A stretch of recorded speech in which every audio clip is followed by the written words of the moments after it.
Hey guys, it's Angie. Today I'm going to be doing a collaboration, a special makeup collaboration with some of my favorite YouTubers. That is Claire Delise from Claire Delise Art, as well as Suklam79 or Heather, and Anna from Anna Arthur 81. We've come together upon the theme of a dark creature, so we're all creating dark creatures. I highly recommend you check out their looks. They're amazing, as always. And for my dark creature, I was inspired by the incredible Michael Hussar. And Michael Hussar is one of those painters that really makes you stare at his paintings because they are quite deliciously beautiful, but at the same time disturbing. So I thought this would be a great kind of dark creature for this look. So let's get this tutorial started, and thank you guys for watching. I went ahead and prepped my canvas by covering my eyebrows, and I have a video on how to do that. It's how to cover your eyebrows with Prozade. I'll link it below. But next, I went ahead and blanked out my face using a white, and funny enough, I used the white eyeshadow base from NYX, and it works really, really well to blank out your face. So if you're going for like a white face, try that out. It actually works really, really nicely. And it depends on the kind of brush that you use for this. You want to use kind of a really dense bristled brush, like the Expert Contour Brush from Real Techniques, and then you want to buff that base into the skin. Then of course you want to set that product with a powder. I'm using the Anti-Shine powder from Kryolan. Next up, it's time to work on the contour game, and I'm going to be using my airbrush for this. You don't have to use an airbrush, I just prefer to sometimes because it's faster and I'm getting good practice at it, so it helps me out, it helps me learn. But you can do this easily with powders as well.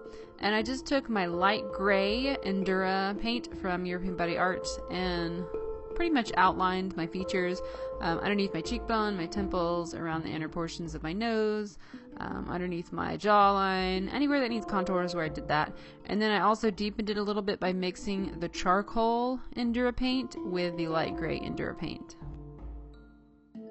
Michael Hussar does tend to paint very large lipped creatures, so I wanted my creature to have very large lips, and I decided to use a prosthetic, and this is actually a Tinsley 3D transfer. These are super, super cool, and basically it's like putting on a fake tattoo, except it's a prosthetic.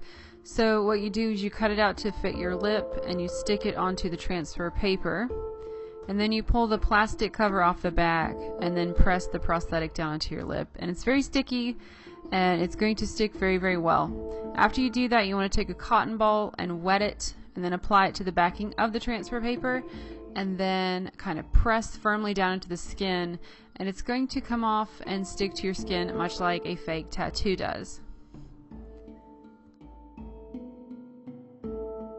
This was my first time using these transfers, and next time I definitely plan to apply them before I apply any makeup, because I did notice wherever there was a cream product, it lifted and it wasn't sticking to the skin. So I went ahead and peeled off the excess transfer, and then I just patched it using some Prozade cream. It wasn't really a big deal.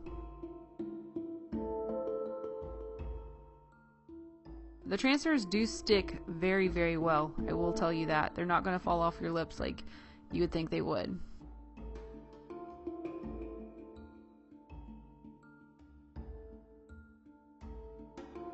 At this point I look a little bit like Marilyn Manson and a fish had a baby, so hashtag gothfish, I guess. Anyway, I went ahead and patched the bottom lip using the Prozade cream again, then waited for those to dry, and then applied a powder on top. Here I'm fixing any of the areas where I wiped the white off, and I'm just using that base again from NYX. At this point I made the mistake of using a pencil that was not eye safe, and I cannot recommend that to you guys, so I would suggest using like an eyeshadow or something along those lines that is eye safe to create this redness around the rim of the eye. And I just added the red around the perimeter of my eye and smudged it in. Now I'm going to be taking a black liquid liner. This one's from NYX. It's their Collection Noir black liquid liner, and it's probably my favorite liner actually. And I'm just taking that and applying it very messily. This is the smudge factor. I mean, you know, you want it to look like you've lived in it and it's been on your face for like 3 years at least.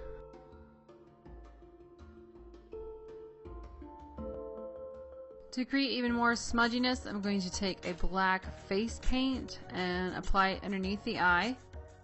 And while that face paint is still wet, you want to take your finger or a brush and kind of smudge it underneath. The effect we're going for is a very tear-stained, smudgy eye. With Saucebox's Etude palette, I also contoured my face a little further, and I contoured mainly like the eye sockets, the inner corners of the nose, where the eyes meet the nose. I don't know what that area is called, but I contoured there. And I also contoured down my nose. I wanted it to look very painterly, so I wanted my features to be very defined. Something that I did notice about Hussar is that he likes to use red to highlight the skin a little bit as well. So I went ahead and took a red eyeshadow and mimicked that effect. I softly placed that shadow around the contours of my nose, as well as to my eye socket and to the tip of my nose. And I also rimmed my nostrils with that red eyeshadow as well. In the end, I think that really made the look come together. After a quick coat of mascara, it's time to move on to painting these lips. These prosthetic lips can be painted with a number of different things, from creams to alcohol paints to face paints, which is what I'm going to use, which are water activated. So I'm going to use the Wolf Essential palette, and there's a red, black, and white in there, and I'm just going to mix those colors to get the colors I need for the lips. And I'm starting off with that basic red and just filling out the outline of the lip and just defining where I want those lips to be. Next, I'm going to mix a little bit of white into the red and create kind of a pink color, like a medium pink, and that's going to be the highlight of the lip. Next, I'm going to mix a little black into the red and get kind of a burgundy-ish color, and that's where I'm going to put all my depth. So I'm going to create that on the outer edges of the lips, as well as to the inner corners and edges of the lips. To go ahead and finish off the lips, I connected that outer lip curl to the bottom lip. My face was reading a little bit flat, so I went ahead and adjusted the contour, just added a little bit more to it. And since this was based on a painting, I decided to add some brush strokes using a white face paint. And I just put those brush strokes in certain areas, like along the bridge of the nose and along the tip of the nose as well. To finish off my dark creature, I added a white wig and this white tulle collar. I thought it was very Hussar-esque. And then these horns, these beautiful, fabulous horns, are from Nocturnal Designs. They made them and I got to paint them, so I got to make them kind of match my aesthetic. But the horns are incredible. I'm going to link to their Facebook page below as well as to their website so you can check them out. And that, my friends, is a wrap on this Dark Creatures collaboration. I hope you guys enjoyed this. It was a lot of fun, and please check out my fellow collaborators. We have Heather, Claire, and Anna. Please check out their videos below and subscribe to them if you haven't. You're missing out if you don't. Otherwise, please give this video a thumbs up if you enjoyed it. Remember, a thumbs up means that you enjoyed it and want to see more, and that's how YouTube knows that you want to see more of my videos. So please give this video a thumbs up and join me on Facebook, Twitter, and Instagram for more. Otherwise, that's it for me, guys. Take care, and I'll see you soon. Bye.